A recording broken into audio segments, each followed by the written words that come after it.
Warahmatullahi wabarakatuh.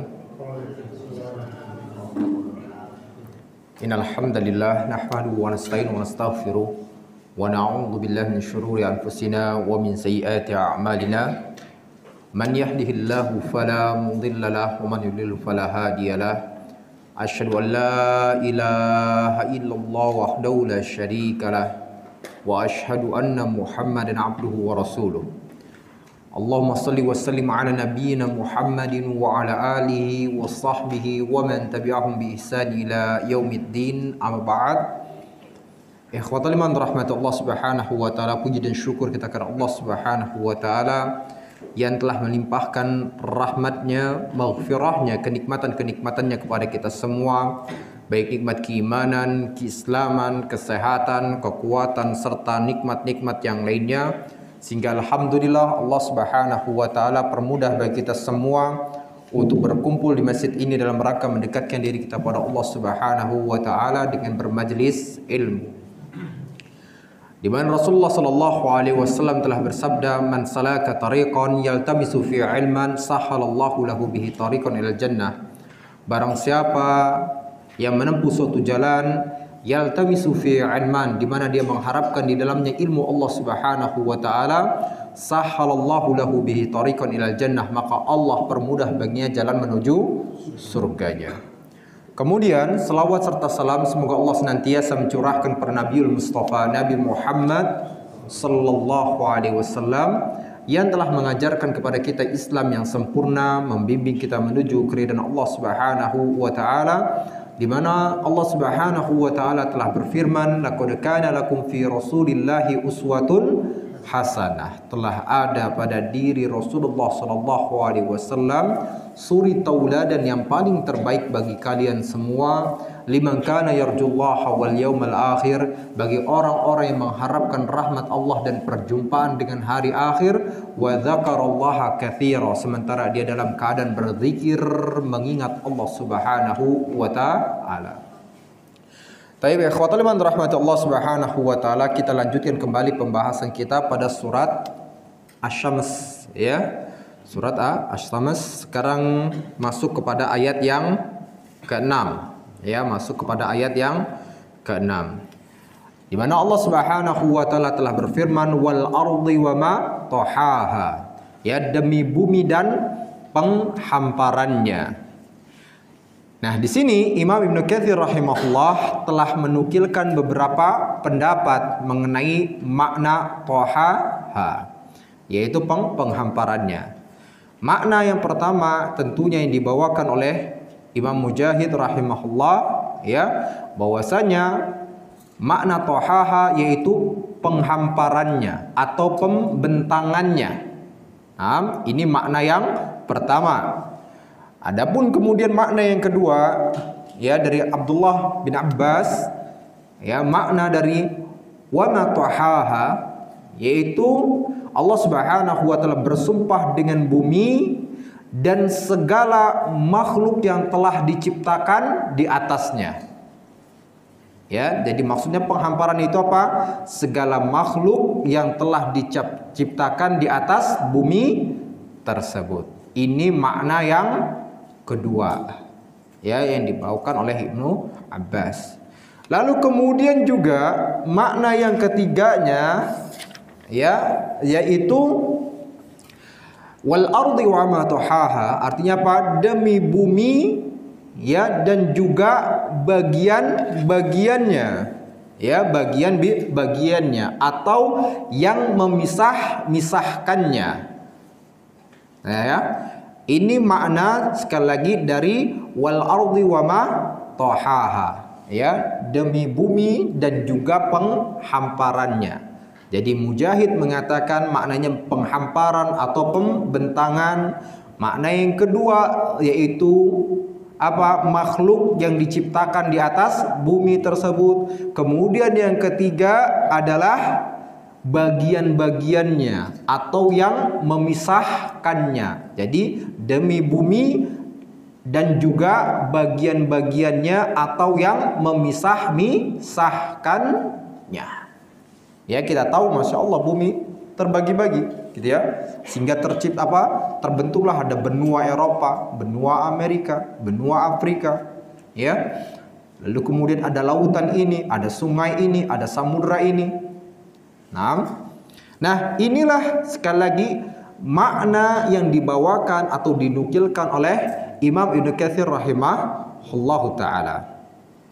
Lalu kemudian ya, dari ayat ini juga memberikan sebuah faedah kepada kita yang menunjukkan kekuasaan Allah Subhanahu wa taala serta keagungannya. Di mana Allah Subhanahu wa taala telah menciptakan bumi ini ya, lalu kemudian diatur dengan sebaik-baiknya peletakannya, kan gitu, tidak asal-asalan, sehingga akhirnya manusia dapat hidup di atas bumi tersebut ya, sehingga manusia dapat hidup di atas bumi tersebut. Bayangkan kalau seandainya ya bumi itu diciptakan ini Pak, gunung, lembah, gunung lagi, lembah lagi, gunung lagi, lembah lagi, kira-kira gimana manusia hidup? Repot semuanya. Tapi Allah Subhanahu wa taala buat bumi itu ada gunungnya, lalu kemudian terhampar, kan gitu. Ya, terhampar wilayah yang begitu luasnya, sehingga pada waktu itu manusia pun bisa beraktivitas sebagaimana biasanya, kan gitu. Lalu kemudian di depannya lagi ada lautan, sehingga pada waktu itu manusia bisa mengambil manfaat yang ada di lautan tersebut, kan gitu. Di depan lautan tersebut ada lagi hamparan bumi kembali, di mana pada waktu itu manusia dapat menanam pohon ini, menanam pohon itu, di mana bahkan ketika mereka menanamkan suatu pohon ya, pohon tersebut bisa tumbuh di satu daerah dan tidak bisa ditumbuh di daerah lainnya. Nah, ini kuasa Allah Subhanahu wa taala. Ya, ini kuasa Allah Subhanahu wa taala. Dan memang lihat bagaimana ya menunjukkan kekuasaan Allah Subhanahu wa taala, sehingga Allah pun bersumpah atas penciptaan bumi itu, di mana Allah katakan wal ardi wa ma tahaha, demi bumi dan juga penghamparannya. Nah, ketika Allah Subhanahu wa taala sudah bersumpah atas suatu makhluk, ini menunjukkan betapa agungnya makhluk tersebut untuk manusia. Betapa pentingnya peranan makhluk tersebut untuk manusia, sehingga Allah bersumpah, coba, demi matahari.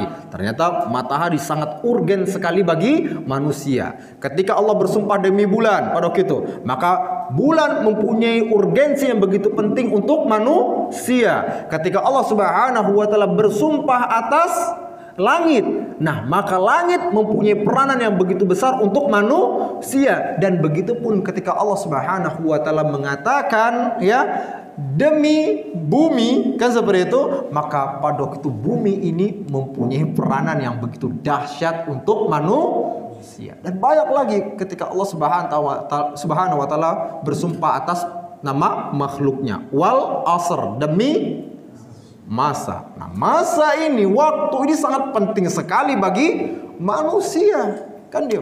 Di mana orang-orang di luar sana mempunyai kekayaan yang begitu besarnya, kan gitu. Mempunyai harta yang begitu banyaknya, mempunyai keturunan-keturunan yang sukses-sukses.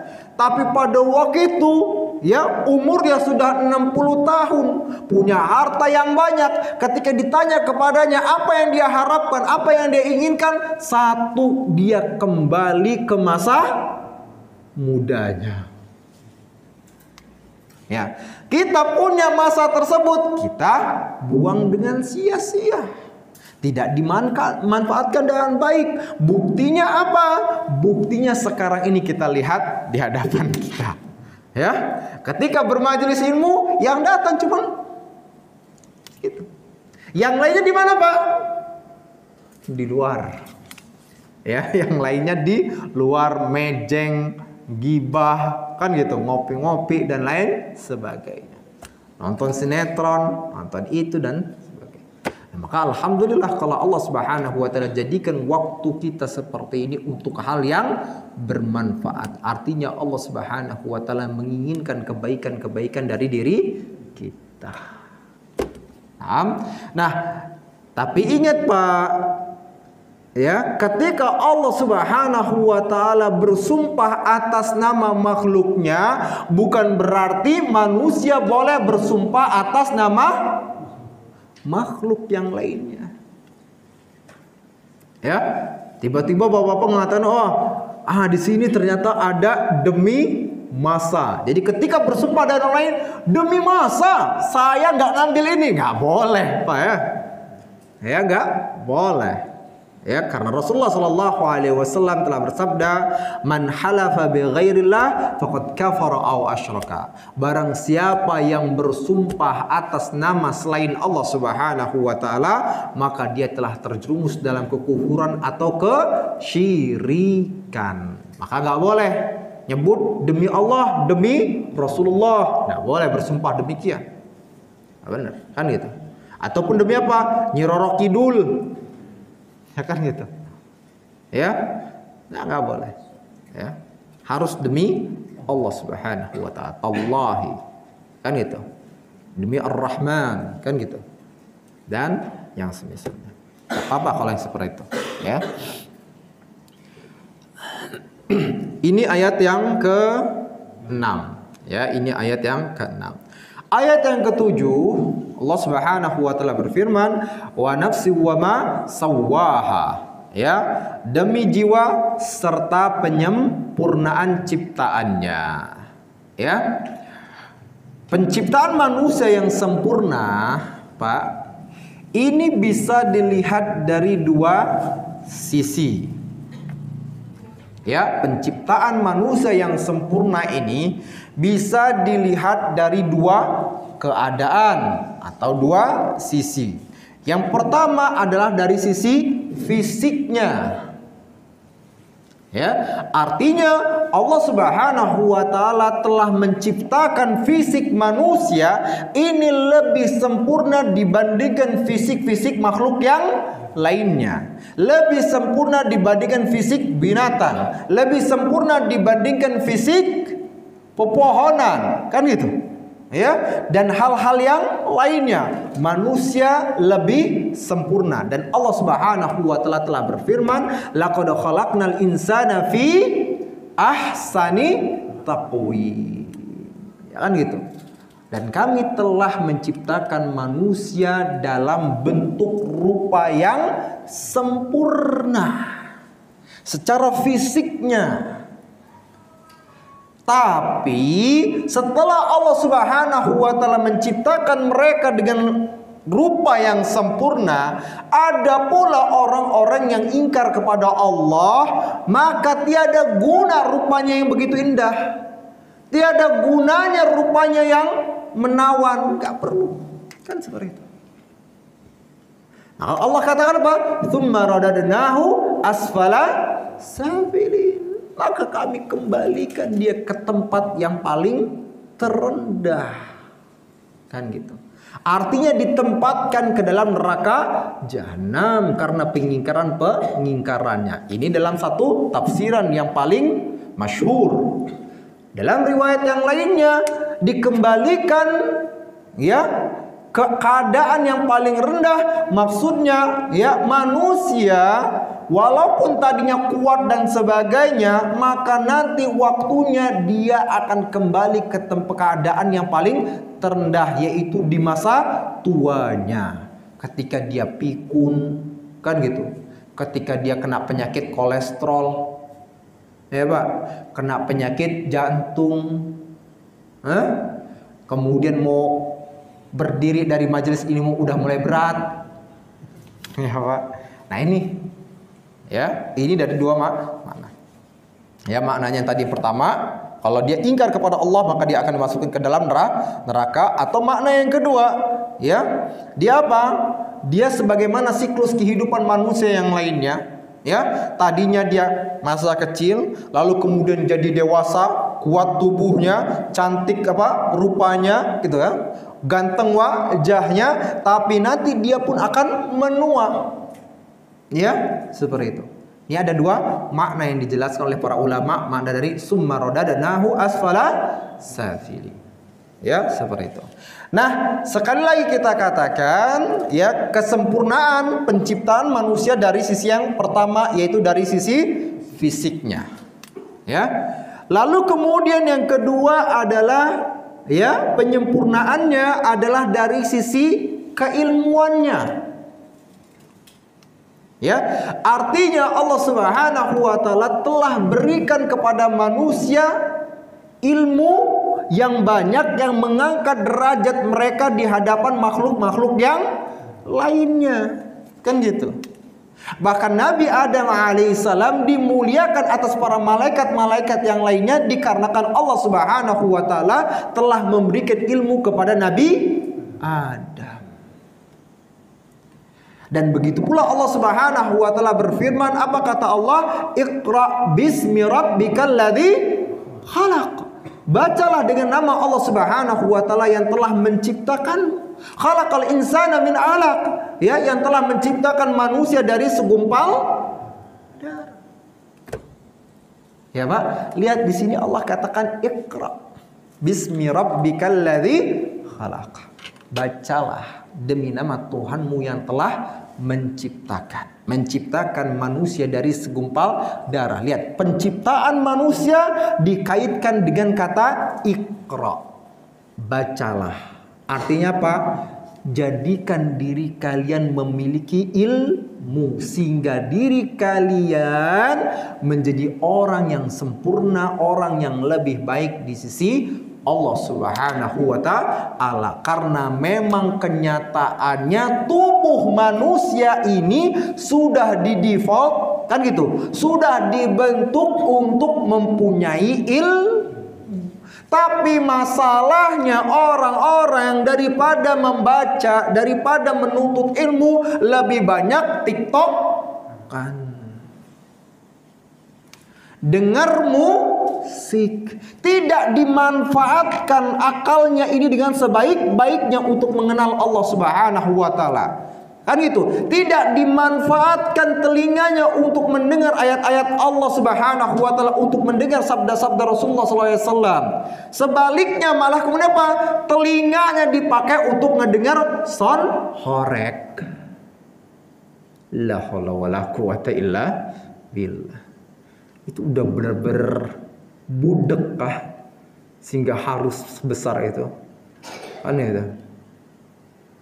Ya udah nggak tahu lagi, udah lihat Pak ya, karena mungkin udah budak, nggak bisa lagi membedakan itu mudarat atau nggak bisa lagi bedain, udah nggak bisa lagi membedakan tuh Pak ya. Karena apa? Dipakai telinganya untuk mendengar kayak gitu, akalnya lama kelamaan nggak guna juga ya, akalnya pun juga lama kelamaan nggak guna. Sudah diberikan fatwa pun nentang, ingkar.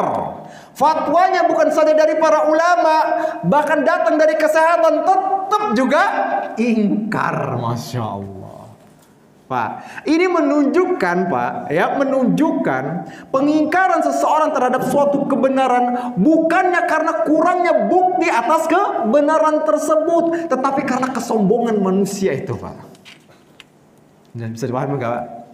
Ya, pengingkaran seseorang terhadap suatu kebenaran itu bukan karena kurangnya bukti atas suatu kebenaran, tapi karena kesombongan jiwa tersebut untuk menerima kebenaran. Sehingga ketika sudah diberikan bukti-bukti atas kebenaran tersebut, masih aja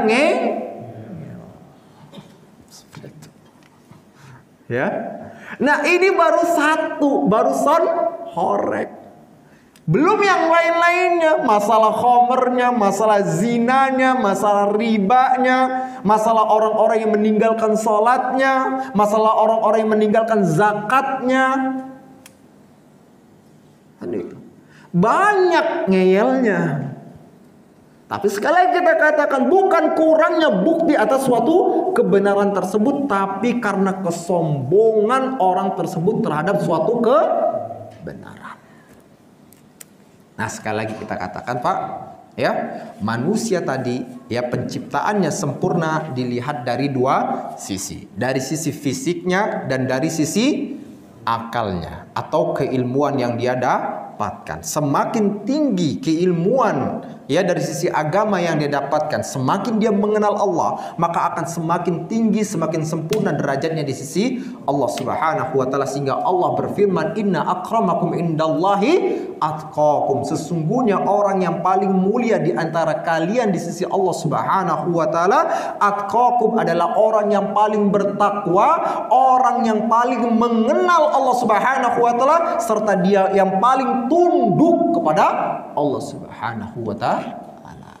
Sehingga Allah pun berfirman, "Innama yakhsyallaha min ibadihil ulama." Sesungguhnya orang-orang yang paling takut dan tunduk kepada Allah Subhanahu wa taala adalah para ulama. Karena semakin dia kenal terhadap Allah, maka dia akan semakin tunduk kepadanya. Hilang kesombongan-kesombongan, hilang ujubnya, hilang sok-sokannya. Ya, karena apa? Karena dia mengenal Allah yang Maha Agung, sementara dia manusia yang kerdil. Kan seperti itu. Ya, akhirnya muncullah kan gitu hamba-hamba yang tawadhu terhadap manusia yang lainnya. Allah katakan, wa ibadur rahman alladzina yamshuna 'alal ardi hauna. Ya, dan ada hamba-hamba Allah Subhanahu wa taala yang Maha Penyayang, yang mereka berjalan di muka bumi ini dengan penuh ketawaduan, dengan penuh husnuzan kepada manusia-manusia yang lainnya, kepada kaum muslimin yang lainnya, bersikap baik terhadap kaum muslimin yang lainnya. Wa idza khatabahumul jahiluna qalu salama. Ketika ada orang-orang jahil yang menyapa mereka dengan perkataan-perkataan buruk, yang menghina mereka, kan gitu. Ya, yang menjatuhkan kehormatan mereka, apa? Qalu salama. Mereka pun mengucapkan keselamatan untuk kalian. Itu Pak, orang-orang yang tawadhu, hamba-hamba Allah. Karena apa? Sekali lagi, akal, keilmuannya yang benar-benar mengenal keagungan Allah Subhanahu wa taala. Sekali lagi Pak, itulah dua sisi atau dua keadaan penciptaan manusia yang sempurna. Nah, baru. Lalu kemudian ya, bahwasanya juga dari ayat tersebut, manusia ini diciptakan sempurna, lurus di atas fitrahnya. Dan ini yang dinukilkan oleh dijelaskan oleh Imam Ibnu Katsir rahimahullah, ya, berkenaan tentang ayat tadi, wa nafsi wa ma sawwaha, yaitu demi jiwa dan penyempurnaan ciptaannya. Kata beliau, ya, Allah telah menciptakan jiwa tersebut dengan sempurna dan lurus di atas fitrah yang benar. Ya Pak, lurus di atas fitrah yang benar. Sudah di default seperti itu Pak manusia Pak. Ya, manusia sudah dibentuk seperti itu, diciptakan seperti itu. Ya, diciptakan jiwa tersebut ya dengan sempurna dan lurus di atas fitrah yang benar. Ya, di mana Allah Subhanahu wa taala berfirman dalam surat Ar-Rum ayat 30, apa kata Allah? Faqim wajhaka lid-dini hanifa. Dan arahkan wajahmu kepada agama yang lurus. Fitratallahi allati fataran nasa 'alaiha. Dan tegaklah di atas fitrah Allah yang Allah telah menciptakan manusia di atas fitrah tersebut, sesuai fitrah tersebut. La tabdila li khalqillah, dan tidak ada perubahan pada penciptaan.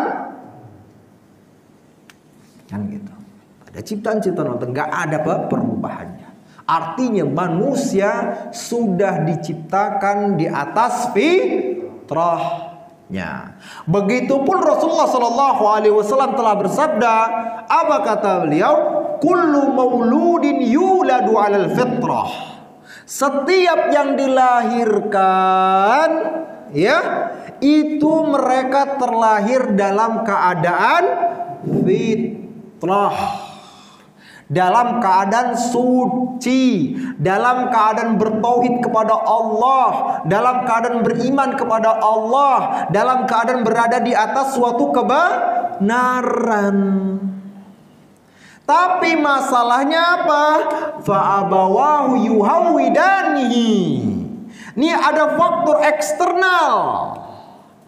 Orang tuanya lah yang menjadikan dia Yahudi, au yunassiranihi. Orang tuanya yang menjadikan dia Nasrani, au yumajjisanihi. Orang tuanya yang menjadikan dia seorang Majusi. Yang gitu. Awalnya fitrah. Ya. Awalnya di atas keimanan, di atas ketauhidan dan kebenaran. Tapi faktor eksternal, setelah dilahirkan orang tuanya ngajarin korupsi, orang tuanya yang ngajarin berdusta, orang tuanya yang ngajarin untuk berkata keji, kan gitu. Ya, makanya antum lihat tuh di kota sebelah, ya, kata-kata anak-anak yang masih kecil-kecil itu keji-keji banget. Ya, Bekasi masih agak mendingan. Gitu. Tapi yang di sebelah sana tuh kan gitu, Allahu Akbar, benar-benar mengerikan. Ya, bocah-bocahnya udah ngomongnya udah nggak benar. Itu kenapa? Orang tuanya. Ya, orang tuanya, kemudian tambah lagi teman-temannya. Ya itu, tambah lagi pokoknya orang-orang di sekitarnya, bahkan sekarang tambah lagi guru-gurunya pula. Ya, kalau guru-guru di zamannya Pak Nur itu benar-benar ngajarin yang namanya budi pekerti. Bagaimana Anda begini sopan begini soal. Ini enggak di zaman sekarang, gurunya pun juga ngajarin anak-anak apa? Enggak bener. Ya, kelakuan-kelakuan yang enggak benar. TikTok lah, joget-joget bareng lah. Ada itu. Ya, kata-kata yang enggak layak lah. Ya Pak, maka tadi Masya Allah. Ya, anak-anak semua terlahir dalam keadaan fitrah, tapi masalahnya faktor eksternal tadi, terutama orang tuanya, temannya, itu yang mengubah segalanya. Ya, jadi sekali lagi manusia sudah dibentuk di atas suatu kebenaran. Nah, ditambah lagi adanya godaan-godaan syaitan, sebagaimana disebutkan dalam hadis qudsi, di mana Rasulullah SAW bersabda, Allah Subhanahu wa taala telah berfirman, apa kata Allah? Inni khalaqtu ibadi hunafa. Sesungguhnya aku telah menciptakan hamba-hambaku itu dalam keadaan yang lurus, dalam keadaan yang hanif, dalam keadaan yang bertauhid, di atas kebenaran. Kan seperti itu. Lalu kemudian apa kata Allah? Faja'athumus syayatin, maka datanglah syaitan-syaitan kepada mereka, menggoda mereka. Fajtalathu andinihim, kan gitu, ya. Lalu kemudian apa? Syaitan-syaitan tersebut yang menyimpangkan mereka, menyelewengkan mereka dari agama yang lurus, dari agama Islam. Waalaikumsalam warahmatullahi wabarakatuh. Kan itu. Jadi semua Pak, ya, kita semua ini dalam keadaan yang benar. Sudah Allah ciptakan dalam keadaan yang Masya Allah lurus semuanya, baik semuanya, di atas kebenaran. Tapi datang syaitan-syaitan menggoda mereka, menyelewengkan mereka dari agama Islam, dan mereka pun manusianya mensetujui, mengaminkan seluruh godaan-godaan syaitan tersebut. Ya, sehingga tersesatlah manusia sekali lagi. Ya, di mana manusia akhirnya apa? Menghabiskan seluruh waktunya dengan HP-nya, kan gitu. dengan hal-hal yang tidak bermanfaat, ngegibahin orang lain, ya Pak, kan gitu. Sambil ngopi kan enak apa Pak? Gosip, kan gitu. Hal-hal yang nggak bermanfaat, ya, hal-hal yang tidak bermanfaat. Nah sekali lagi kan gitu, manusia yang mengaminkan, mensetujui dari pengontrolan syaitan terhadap pikiran manusia, ya. Lalu kemudian, ya, selanjutnya juga bagaimana Allah Subhanahu wa taala bersumpah, ya, di dalam ayat-ayat ini secara berpasang-pasangan, ya Pak ya. Allah bersumpah dengan matahari, lalu kemudian juga dengan bulan. Allah bersumpah dengan langit dan juga bersumpah dengan langit dan juga bumi. Allah bersumpah dengan malam dan juga siang, kan berpasang-pasangan, ya. Nah Allah juga ingin memberitahukan kepada manusia, ya, bahwasanya pada jiwa manusia itu, pada diri mereka, ya, terbentuklah ada dua manusia, yaitu manusia yang melakukan ketaatan kepada Allah, tunduk kepada Allah, dan ada manusia yang ingkar kepada Allah. Kan gitu. Ya, manusia yang ingkar kepada Allah. Maka Allah Subhanahu wa taala berfirman pada ayat yang ke-8-nya, apa kata Allah? Fa'alhamaha fujuraha wa taqwaha. Maka Allah mengilhamkan kepadanya, yaitu kepada jiwa tersebut, jalan kejahatan dan juga ketakwaannya, ya. Jalan ke apa? Jalan keburukan dan juga jalan ketakwaan. Maka Masya Allah, ya, nanti Allah katakan beruntung orang-orang yang menempuh jalan-jalan ketakwaan tersebut. Nah di sini para ulama berbeda pendapat mengenai, ya, makna, ya, mengilhamkan keburukan dan juga ketakwaan.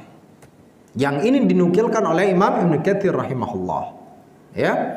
Pendapat yang pertama yaitu pendapatnya Abdullah bin Abbas, dan ini juga dipilih oleh Imam Ibnu Katsir rahimahullah, ya.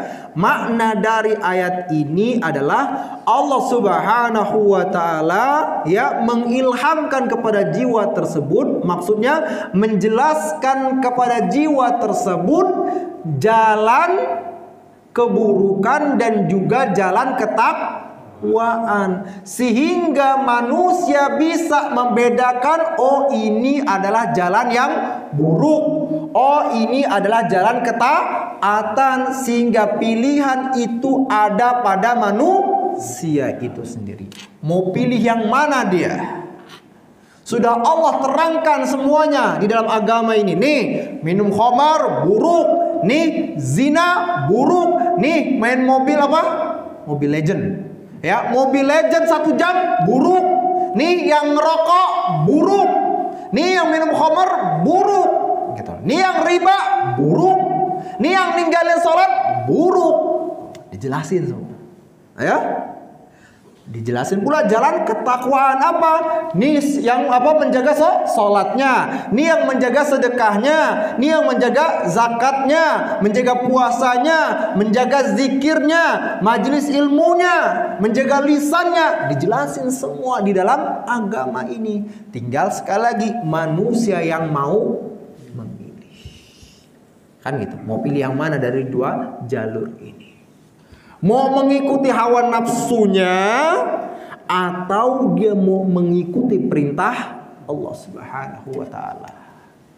Karena perlu diketahui, yang namanya mau menggapai surga Allah, mau menggapai keridhaan Allah, itu butuh namanya perjuangan.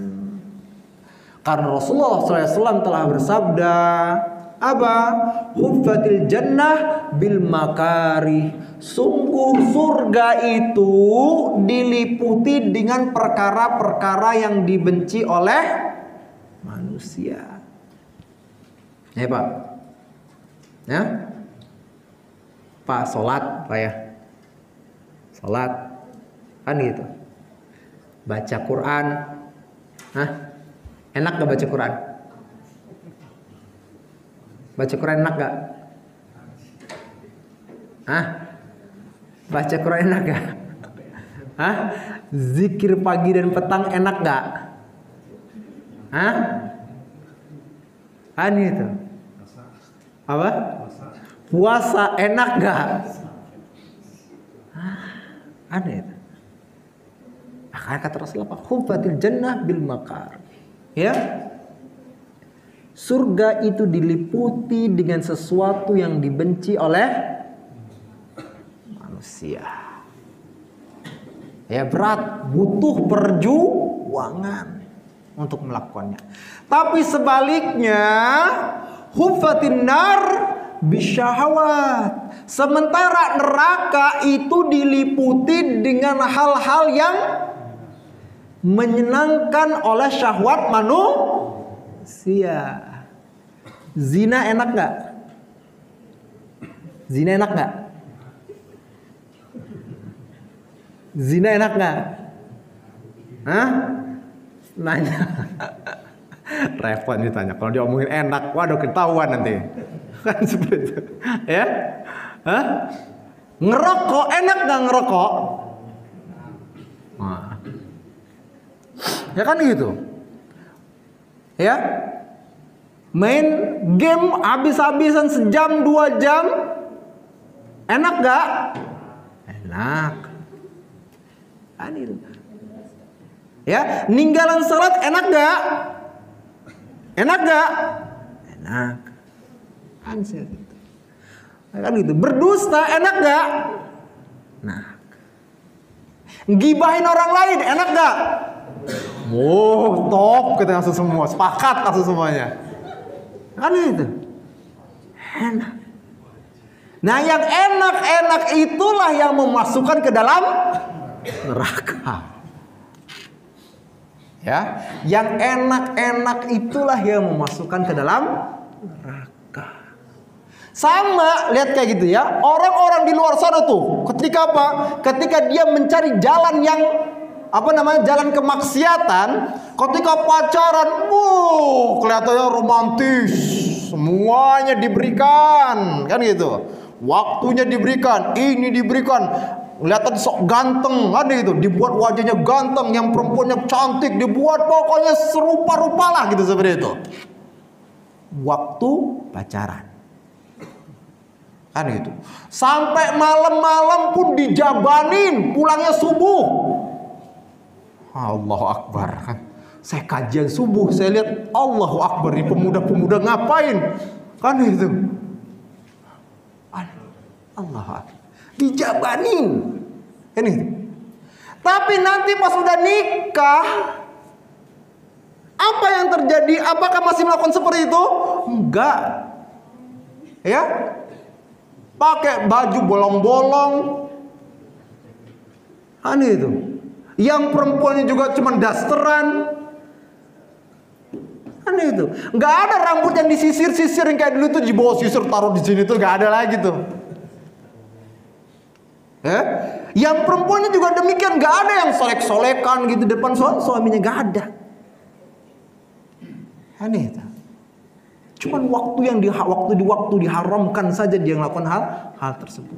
Ketika di waktu yang mendapatkan pahala, di waktu halal gak dilakuin tuh seperti itu. Yang wanitanya kalau seandainya dia make up, Masya Allah secantik-cantiknya, pakai baju yang indah, di depan suaminya pahala gak itu? Pahala. Tapi ketika nikah, Pak Nur,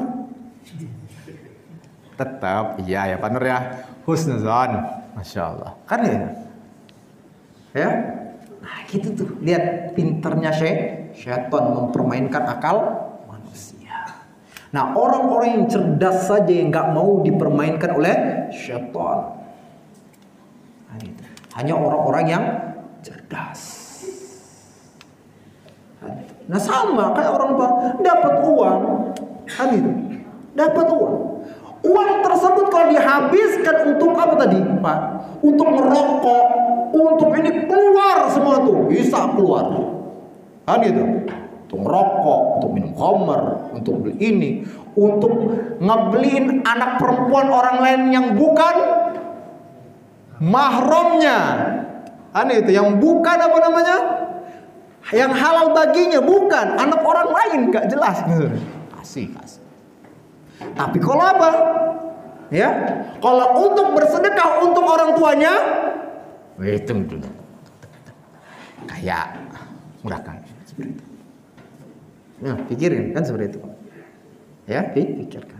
Nah, sekali lagi kita katakan, ya tadi apa, neraka itu dipenuhi dengan sesuatu yang ya sesuai dengan syahwat manusia. Ya.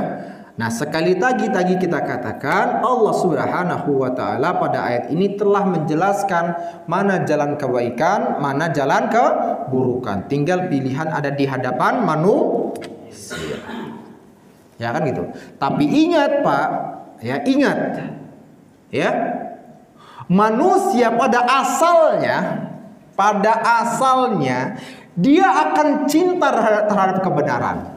Karena Allah Subhanahu wa taala memang sudah menciptakan untuk dia cinta terhadap kebenaran. Kan itu. Nih pada dasarnya. Tapi tadi apa? Tadi karena ada godaan-godaan eksternal, itulah yang membuat kemudian manusia itu cinta terhadap keburukan. Syaitan godain, gini, pokoknya dibuat segala kemaksiatan itu terasa indah di hadapan manusia, dan itu adalah janji syaitan kepada Allah Subhanahu wa taala.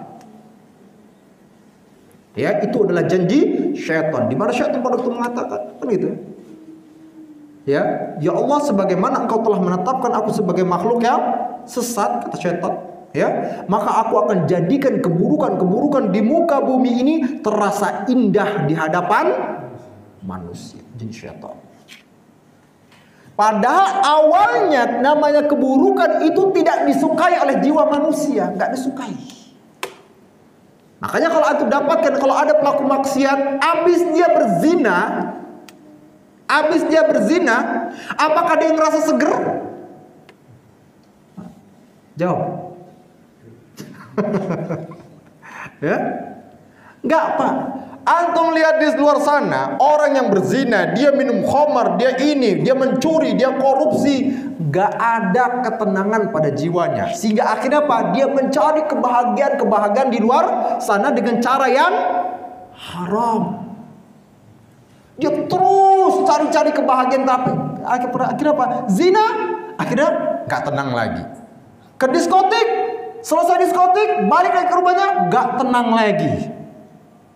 Kan gitu, minum khamar, yang dia pikir dapat kebahagiaan dari khamar tersebut, setelah dia tersadar, jiwanya kemudian hampa lagi.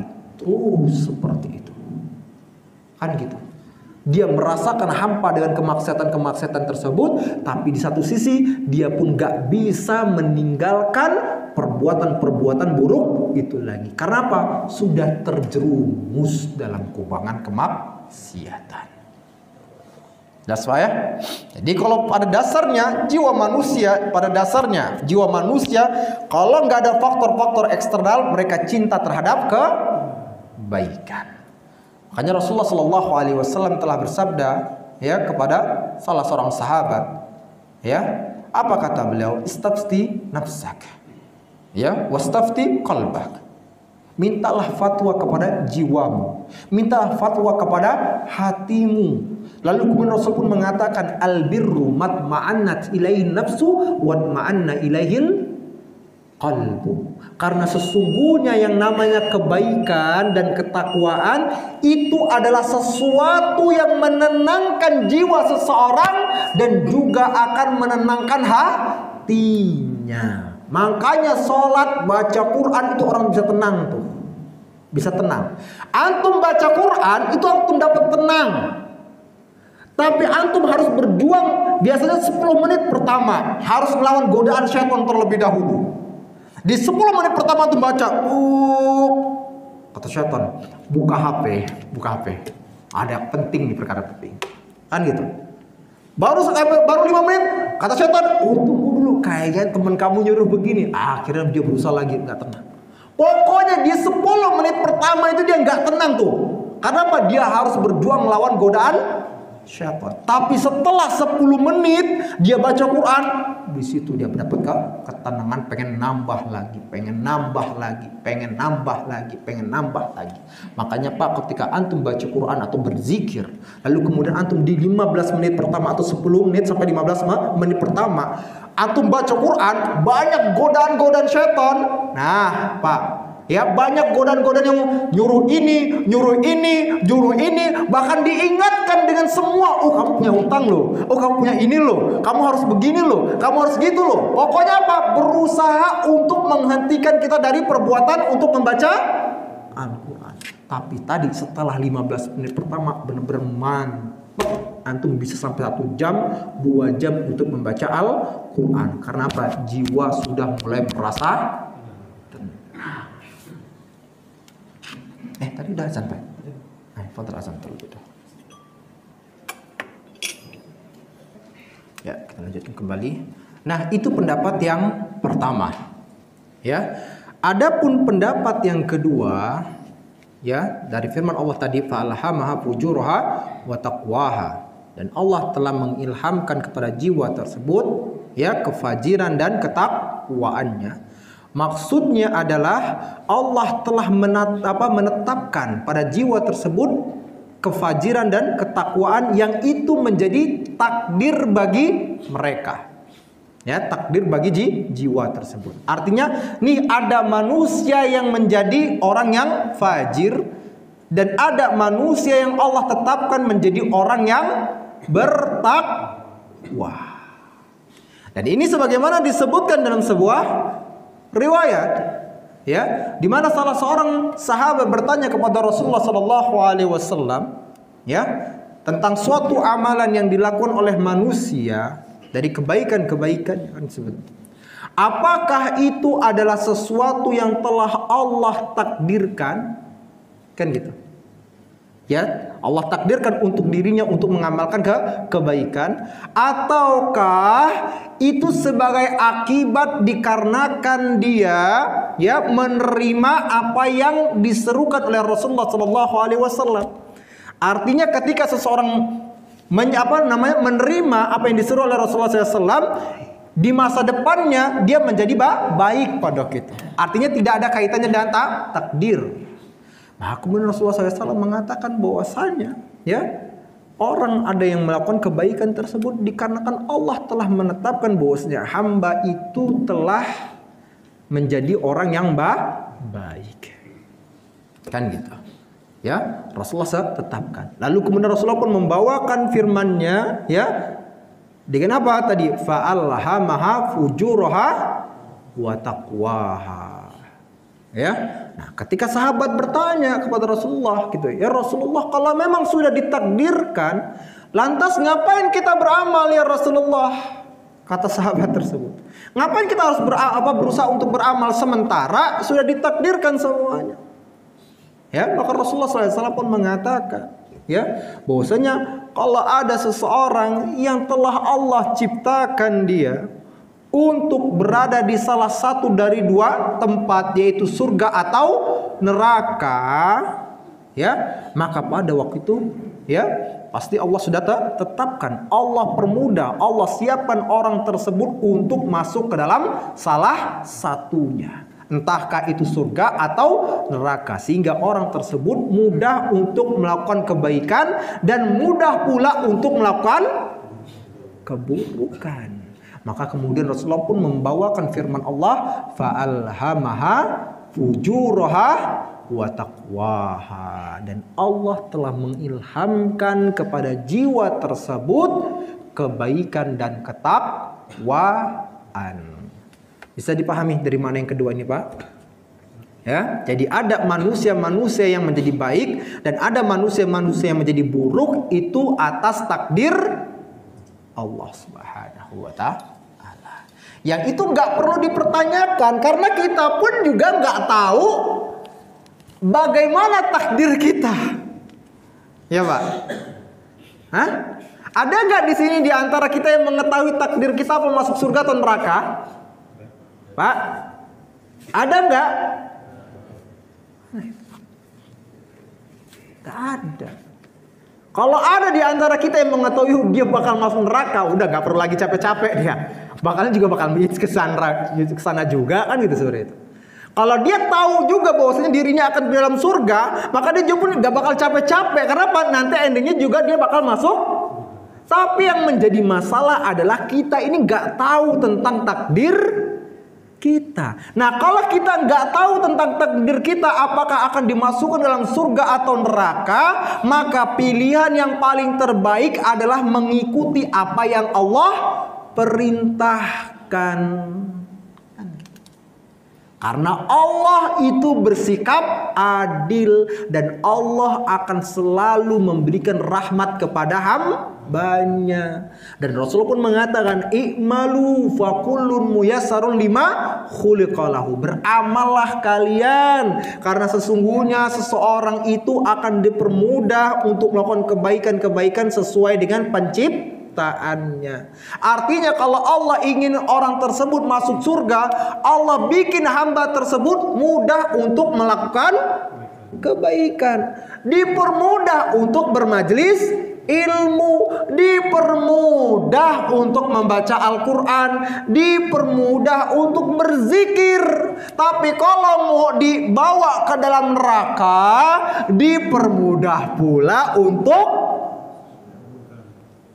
keburukan. Awas-awas ya. Baru tuh kemarin viral tuh ya. Naudzubillah min dzalik, tapi kita nggak tahu endingnya kan seperti itu.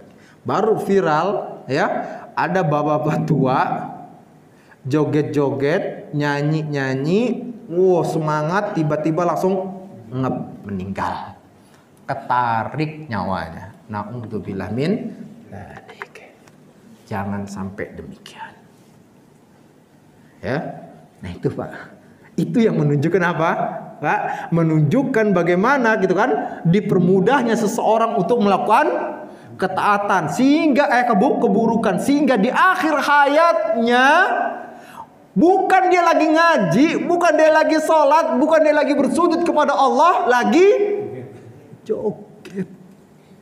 Tapi kita katakan, yang kita nggak tahu apakah dia muslim atau gimana, kita katakan semua dibawa. Kalau dia memang seorang muslim, maka dibawa kehendak Allah Subhanahu wa Ta'ala. Tapi tentunya kita katakan ada namanya ya tanda-tanda husnul khotimah, ada tanda-tanda su'ul khotimah. Adapun ketetapan dia masuk neraka atau surga, kalau dia adalah seorang muslim, tahta masyiatillah, di bawah kehendak Allah Subhanahu wa Ta'ala. Dan inilah yang menjadi akidah Ahlus Sunnah wal Jamaah. Nah,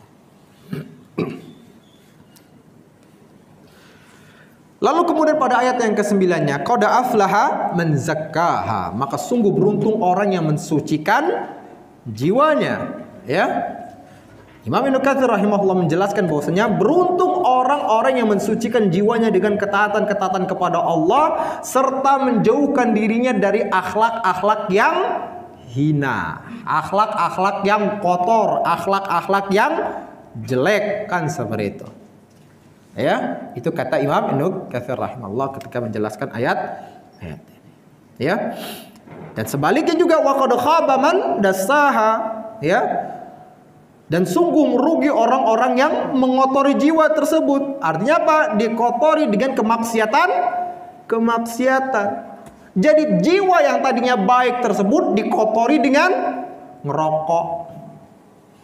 Dan itu, ya, dikotori dengan gibahin orang. Dikotori dengan kapan? Yaitu buang air kecil tapi enggak cebok. Kotor itu. Seperti itu. Ya, dikotori. Nah, ini kita kata. Maka dari sini Pak, ya, dari ayat ini sekali lagi dari ayat-ayat juga sebelumnya menunjukkan manusia itu ada dua jenis. Ya.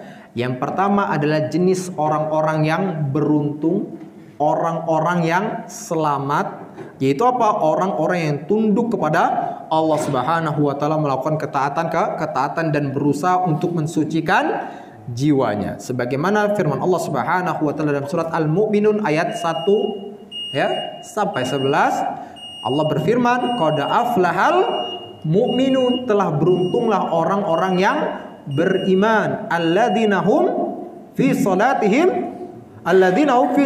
khashi'un, yaitu orang-orang yang khusyuk di dalam salatnya, walladzina hum 'anil lagwi mu'ridun, dan juga orang-orang yang meninggalkan hal-hal yang tidak bermanfaat dalam kehidupannya. Sekali lagi saya katakan, Mobile Legend, PUBG, ataupun game-game yang ada di HP seperti itu, yang dipakai untuk berjam-jam bahkan sampai begadang, ya, itu akan mengotori jiwa seseorang. Sebaliknya, langsung masya Allah tuh, langsung senyum-senyum mereka. Ya, sebaliknya orang-orang yang meninggalkan perbuatan tersebut, maka itulah orang-orang yang beruntung, yang berusaha untuk membersihkan jiwanya. Ya, dan sekali kita katakan, sedangkan golongan yang kedua adalah golongan yang mengotori jiwanya dengan segala kemaksiatan, dengan kezaliman, dengan keburukan, di mana Allah Subhanahu wa taala berfirman dalam surat An-Nazi'at ayat 37 sampai 39, kata Allah, fa amma man tagha wa athara al-hayatad dunya fa innal jahima hiyal ma'wa. Adapun orang-orang yang melampaui batas, yang melakukan kezaliman dan keburukan, wa atharul hayatad dunya, dan dia lebih mengedepankan kehidupan dunia dibandingkan kehidupan akhiratnya, fa innal jahima hiyal ma'wa, maka sungguh neraka jahanam adalah tempat yang layak untuk dirinya. Maka sekali lagi ya, ikhwah semuanya, ingat, untuk menuju surga Allah itu butuh perjuangan. Apalagi kita hidup di dunia ini bukan untuk bersenang-senang, karena dunia ini adalah negeri ujian, bukan untuk bersenang-senang. Siapapun yang berpikir dia pengen mencari kesenangan di dunia ini, kebahagiaan yang terus-menerus di dunia ini, maka dia salah tempat.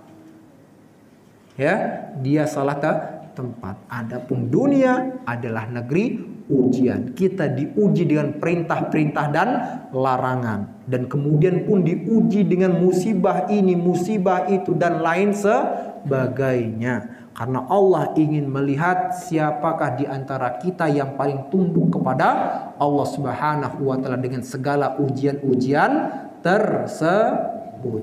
Dan terakhir, ya, Allah Subhanahu wa taala pun berfirman, apa kata Allah? Ahasiban nas an yutraku an yaqulu amanna wa hum la yuftanun. Apakah manusia menyangka mereka akan dibiarkan begitu saja untuk mengatakan kami ini beriman kepada Allah, kami ini beriman kepada surga dan neraka, kami ini beriman kepada kehidupan akhirat, sementara dia belum diuji. Paham?